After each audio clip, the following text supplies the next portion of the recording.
So now that we have our turkey prepped, wrapped in knots and things and in the oven, now it's time for stuffing. Now it's time for stuffing. But this stuffing is gonna be a little bit different. I'm using two different type of breads. So this is a Rosemont honey spelt sourdough, and then this is their 100% rye. I cut this bread up and then I toasted it off, or you could just leave it out overnight. The rye, you're probably gonna have to leave out for a while to get it dry, so I would suggest putting that in the oven. But as you can tell, it's nice and dried out. We got that nice little crispy crust on it. The reason why we do that is because once we add the butter and the stock into it, it's gonna really absorb, and that's what makes that really nice stuffing. And because we're making this for Maggie as well, this is all gonna be vegetarian and it's gonna be delicious. So the first thing we have to do is we have to have some onions and celery, and I have some herbs, okay? So let's go over to the stove and I'll show you what we do next. Okay, perfect. So I have about a stick of butter melting right here. I have the celery and the onions. We're gonna add that in. As Maggie would say, stir this until the vegetables get to know each other. We just wanna sweat the vegetables down, let the onions release that sugar, let the water come out of the celery, okay? It's gonna infuse with that butter. Now that the vegetables are about halfway tender, this is when I like to add my salt and pepper to it. Okay, so right now I have some thyme, I have some oregano, I have some parsley, and I have some celery leaf. And I'm gonna add all that into here. Let's grab the toasted bread that we did, and you go ahead and pop that right in there. Perfect.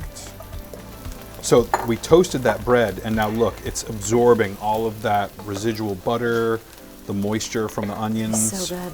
Right? So we want to turn this on low heat now. Now we're going to take some of that onion herb broth that we made. So good. Okay. We got our little reverse strainer here. Once you start adding a couple ladles of that into there. Perfect. All over the bread. Now if you guys can see this, that bread now, it's going to be soaking up all of this rich herb and onion stock. You just want the bread to slowly simmer. So I'm going to take this, just kind of smooth it out on the top and pop this right in the oven. I don't want to cover it. I just want it because I want a little bit of a crust on top. So I have the oven set at 350. All right, perfect. Look at that, that bread's really starting to absorb up. You could put this into a simple casserole dish if you'd like. I just want to set this aside for about 10 minutes, let it kind of rest for a second. We're hopping into pan sauce. We have all of this great natural juice that came out of the turkey. We have the mirepoix that we put in there and the herbs and the fat that rendered off the skin. So that's all in our pot right now. So we're gonna turn the heat on. We're gonna slowly bring this up to a simmer. I have some dried thyme and a little bit of dried sage. I'm just gonna sprinkle a little bit in there. I can just crunch some of that sage right up. So I like to thicken this up with a little bit of Wondra flour. I think it's a little bit finer of a flour. I don't need as much.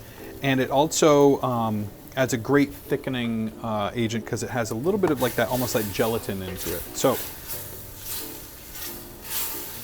we're gonna go back to our trusty herb stock and onion broth that we made.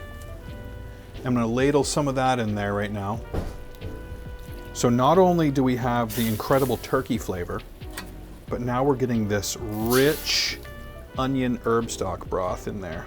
Now, as you're cooking this in the pan, you wanna just scrape down and get all that, it's called fond. And that's the stuff that we really wanna keep. And we just wanna simmer this for about 15 minutes. This has thickened up wonderfully. Not too thick, just viscous enough. Now what I'm gonna do is I have our strainer. I'm gonna spoon out those vegetables and I'm gonna start straining all of this pan sauce through here. So I really wanna get enough of that out, okay? I'm gonna set it here, let that strain out. We might even get some more out of that. Look at the color on that. Okay. Oh, this pan sauce is perfect. Now let's get to that turkey. We'll carve it up and we'll pour it on. Look at this turkey. It's perfect, crispy skin all the way through. Remember, that's why we trust it that way. and it's rested for about 15 minutes now. So I'm gonna cut the strings off, and then we're gonna carve it up. So I like to carve my turkey and have it onto the table already in slices and in portions. And this is where you gotta, like, don't be afraid of the turkey, okay? Don't be afraid. Slicing up this delicious turkey breast meat. Okay, now we have that turkey on there. We're gonna take our pan sauce that we made and just glaze over all that meat. Okay, here's our carved up turkey, that great pan sauce that's on it. Delicious. So drinking during Thanksgiving, it can be a little intimidating. No one's ever quite sure what to pair with the 14 dishes that you have made, but we have a few great choices. Josh, what did you pick for this? Well, for turkey, I love the Kushnock Brewing Company, which is Augusta's first brewery, and I picked their gigantic dad pants, not only punning, you know, that we all have to unbuckle, you know, the belt buckle for Thanksgiving, but it's so juicy.